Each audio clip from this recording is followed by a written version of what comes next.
Et coucou YouTube. Coucou YouTube, aujourd'hui on se retrouve pour une suite de lecture d'histoire de personnages. Cette fois-ci on va rencontrer la première personne qu'on a rencontrée au sein de notre aventure avec Heather et Paimon. C'est Amber. La voix de Kaylee Biskin. Ah c'est vrai qu'il fait confiance qu'au fanboy. Constellation Lepos. Une jeune fille pleine d'énergie. Elle est la seule et unique éclaireuse de l'ordre de Favonius. Je vais arrêter là, bon t'inquiète hein. Sache que j'ai dit beaucoup de dingueries dans des streams hein. Crois-moi qu'une référence de Human Centipede est très vite partie hein. Si t'as pas la ref, t'as bien raison. Amber est une éclaireuse de l'ordre de Favonius. À l'heure actuelle, les éclaireurs sont devenus obsolètes. Mais elle n'en continue pas moins à honorer ses responsabilités. Il suffit à nouveau au nouveau venu d'une paire de jours au contact de la jeune fille passionnée pour se sentir comme chez soi. Devant l'insigne du bon chasseur sur les rives du lac de Cidre ou au sommet des arbres devant levé, il n'est aucun endroit où l'on l'ait aperçu la vigilante éclaireuse. Tout individu qu'elle estime suspect ne peut échapper à ses questions. Ah si hein. Non mais aussi voilà l'histoire aussi de Yaoi est très vite partie voilà hein.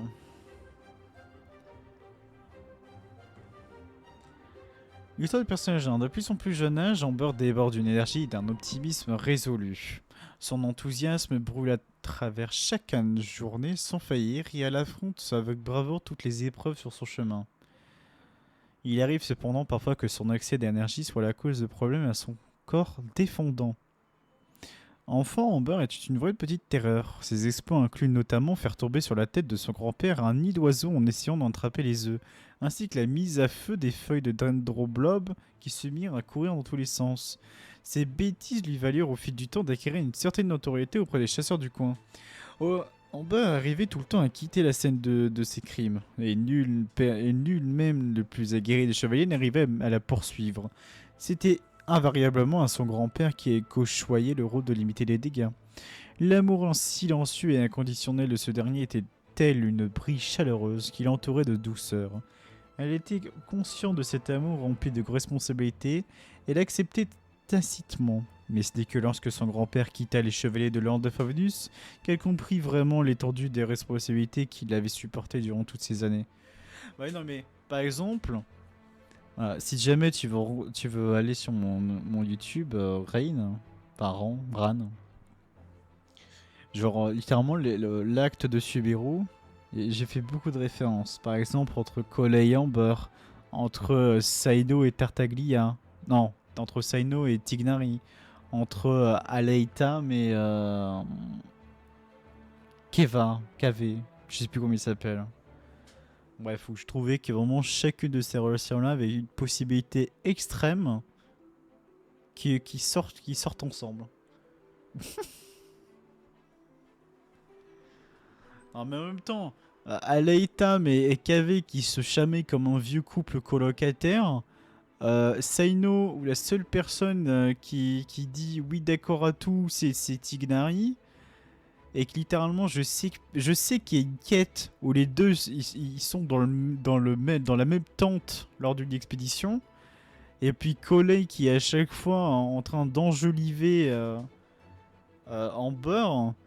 Ouais, il faut pas faire bac plus 5. Bah, voilà, je trouve qu'il manque de relation dans ce jeu. Putain, mettez quelqu'un qui sort avec quelqu'un d'autre là. Personnage 2. Le grand-père d'Amber était autrefois le chef d'un groupe de mercenaires. Venant du port de Liyue, il était chargé d'escorter les caravanes marchandes traversant Teva. Un jour qu'il effectuait une escorte de routine, le convoi fut victime de l'attaque d'un monstre horrible. Il fut le seul rescapé restant en vie grâce à l'intervention d'un médecin de l'ordre de Favonius. Cherchant à repayer cette faveur et trop honteux pour rentrer chez lui, il joignit l'ordre. Avant peu, il y fondait les éclaireurs, supervisant personnellement leur entraînement et les dirigeant lors de missions. Il trouva l'amour à Mondstadt et y fonda une famille. Bien des années plus tard, naissait Amber. Durant la journée, l'enfant se cachait derrière la fenêtre pour observer discrètement l'entraînement des éclaireurs. Pour la nuit venue se glisser subrepticement dans la cour, pratiquer les mouvements qu'elle avait passé la journée à mémoriser. Ayant remarqué son enthousiasme, son grand-père décida de lui apprendre ce qu'il savait. En m'acceptant, Mondstadt est devenu mon foyer, et j'ai fait le choix de protéger la cité. Peut-être hériteras-tu un jour de cette responsabilité. Ah, qui sait ce que le futur nous réserve. Parlant ainsi, il lui tapota la tête de sa paume calleuse, tandis que la jeune fille hochait la tête avec énergie. Il y a de ça 4 ans eut lieu un événement qui changea profondément Amber. Ce jour-là, laissant derrière lui son insigne et son arme de service à l'ordre, son grand-père disparut sans dire un mot à personne. Il avait été le pilier de la division des éclaireurs, et sans lui à leur tête, ils perdirent rapidement de leur professionnalisme. Après plusieurs missions s'étant soldées par un échec, la division avait perdu tout de son ancienne aura et ne subsista bientôt qu'un nom au sein de l'organisation de l'ordre. Les plus expérimentés de ses membres furent transférés vers d'autres départements ou démissionnèrent au point que quelques éclaireurs restants ne furent même plus en mesure d'assurer leur patrouille quotidienne. Plus grave encore, certains virent le départ du grand-père comme une trahison. Ceci ajouta de l'huile sur le feu, rendant la remise sur pied de la division encore plus difficile. Amber, qui venait de rejoindre les éclairs, fut le témoin de tous ces événements. Ce fut la première fois de sa vie qu'elle ressentit une perte et une déception de cet ordre. Une nouvelle détermination l'habita, et elle laissa derrière elle son ancienne insouciance. Elle grandirait, et elle deviendrait le plus vite possible une vraie éclaireuse.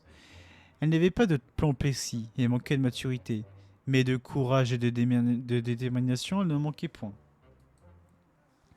Elle voulait faire honneur au nom de son grand-père qu'elle souhaitait retrouver plus important. Elle voulait reprendre le rôle tenu par lui et devenir une loyale protectrice de son pays natal. La vie au sein de l'ordre ne fut pas facile au début. Les chevaliers expérimentés mirent un point d'honneur à soutenir la fille encore si jeune et marquée par la perte de son grand-père. Mais être la cible de toutes ces attentions était pour Amber un rappel constant qu'elle n'était pas encore prête à être autonome. En conséquence, elle demanda à assumer davantage de responsabilités, montrant à tous qu'elle était capable et déterminée. Vint enfin le jour où, durant un combat particulièrement ardu, les chevaliers prirent note de sa bravoure et de sa débrouillardise. C'est à ce moment qu'ils réalisèrent que la jeune fille qu'ils connaissaient avant avait grandi. Sa nouvelle maturité se doubla d'une nouvelle assurance. Face aux critiques et aux compliments, face au silence et aux provocations, ses réponses restent aujourd'hui toujours la même. Je n'ai pas d'expérience des chevaliers confirmée, mais le jour viendra où je serai la meilleure parmi les éclaireurs. Amber n'est pas du genre à tourner autour du pot, et parler sans détour de manière honnête et directe. Et parle honnête sans détour. Elle croit fermement qu'elle ne décevra pas son grand-père. Amber est aujourd'hui toujours habitée par la même passion. Maintenant adulte, elle fait honneur aux enseignements de son grand-père. Déployant son planeur et veillant sur la cité de la liberté et de l'œil acéré de l'aigle, rusé et agile comme le lièvre, le chevalier Carmin est de nos jours connu dans tout Mondstadt. Le peuple est ravi de voir que la petite fille espiègle d'autrefois est en passe de devenir une protectrice sur qui compter. N'ayez crainte, l'éclaireuse Amber est à vos côtés. Sa confiance en soi est inébranlable. Je suis Amber, la seule et l'unique, la meilleure des éclaireurs. Le journal d'Amber. Ah, est-ce qu'elle va parler de Coley, bien sûr.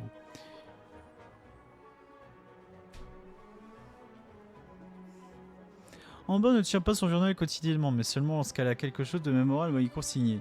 J'ai enfin capturé cet oiseau magnifique. Un ramitrucmuche. Je ne sais plus.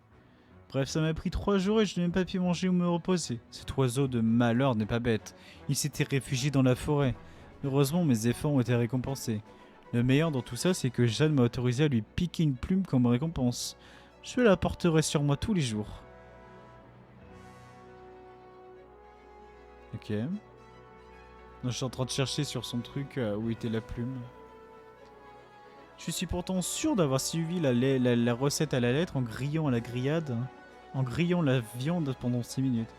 Mais l'extérieur est carbonisé alors que l'intérieur est encore cru. J'ai peut-être mal maîtrisé la cuisson. Mon ventre va exploser alors je réessayerai demain. Un jour je réussirai à faire le meilleur steak qui soit et je l'appellerai le super steak de l'éclaireuse. J'ai rencontré un étranger aujourd'hui. Au premier abord il m'a paru louche, mais en réalité il n'y a pas de personne plus fiable et forte que lui.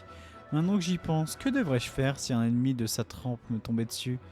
Je ne dois pas me relâcher et continuer de montrer les durs. Son œil divin. Amber a cru un temps qu'en reprenant le poste de son grand-père, elle pourrait finalement comprendre pourquoi ce dernier avait quitté Mondstadt. Mais même après être devenue éclaireuse de l'ordre, le mystère entourant la raison de son départ demeure. L'homme n'avait de plus laissé aucune piste à son intention, aucun renseignement qui aurait pu l'aider à le retrouver un jour, signifiant par là que la jeune fille devrait suivre son propre chemin à l'avenir. La jeune fille connut des débuts difficiles, jusqu'au jour où elle lut par hasard un livre de fables qui deviendrait par la suite l'un des objets les plus précieux à ses yeux. Ce n'est pas le vent qui vous faisait défaut, mais le courage. Vous êtes les premiers oiseaux de ce monde à savoir voler, parce que vous étiez les plus courageux. Cette phrase marqua profondément Amber, qui réalisa que plutôt que d'attendre que quelqu'un la guide, elle préférerait ressembler aux courageux oiseaux déployant leurs ailes pour s'emparer des cieux. Ça c'est marrant parce que ça rappelle le livre qu'elle nous avait donné pour apprendre à voler. Mais après il y avait une petite cinématique avec les oiseaux où il y avait les deux oiseaux sur la falaise et ils devaient sauter de la falaise sous une tempête orageuse. Mais qu'avec le courage, alors que c'était mal parti, ils ont réussi à déployer leurs ailes. Je sais plus où j'en étais. Cette phrase marqua profondément Amber qui réalisa que plutôt que d'attendre que quelqu'un la guide, il préféra... Ouais, j'ai déjà lu ça. Il doit bien y avoir quelque chose que moi seul suis capable de faire. Et au moment où elle comprenait cette vérité, un œil divin apparut à ses côtés. Eh ben...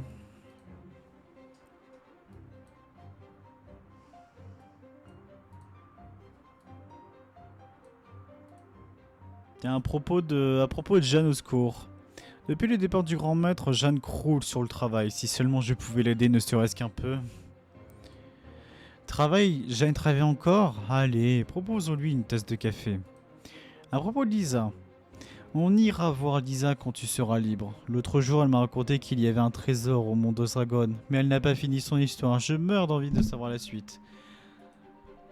Quand elle ne fait pas la sieste, Lisa passe son temps le nez dans les bouquins. Franchement, je ne sais pas comment elle fait pour rester si longtemps en place. À propos de Kaya, les pissenlits de notre parterre de fleurs sont tous ratatinés.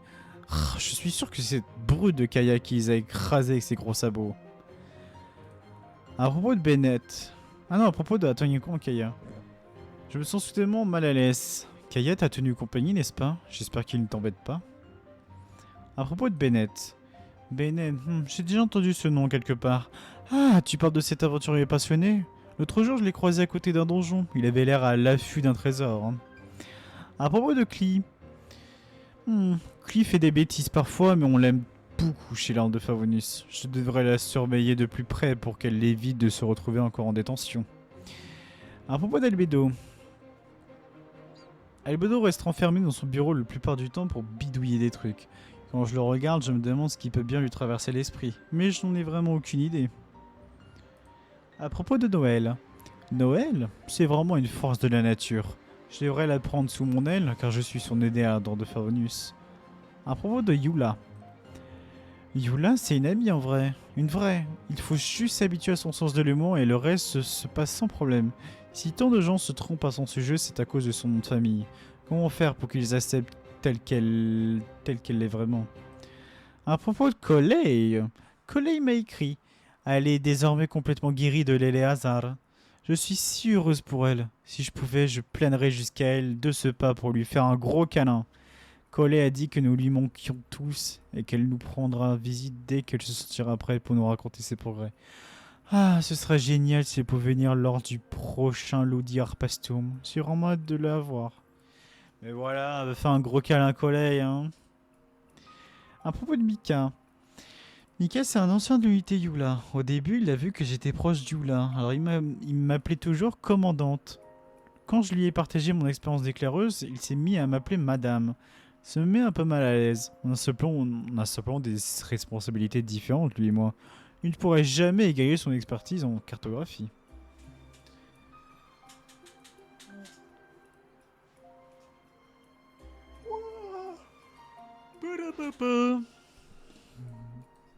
Non, mais trust. Des bisous YouTube. J'espère que t'as aimé, bien sûr, cette courte vidéo, très courte, hein, elle durait que 15 minutes, de Humber. Mais bon, voilà, premier personnage du jeu, faut pas s'attendre non plus à des trucs difficiles. Mais c'est intéressant. On a eu plus d'informations sur son grand-père, qu'il a, je dirais plutôt abandonné au bout d'un moment, préférant quitter mon stade et du coup elle a dû apprendre tout toute seule. Et voilà, des bisous.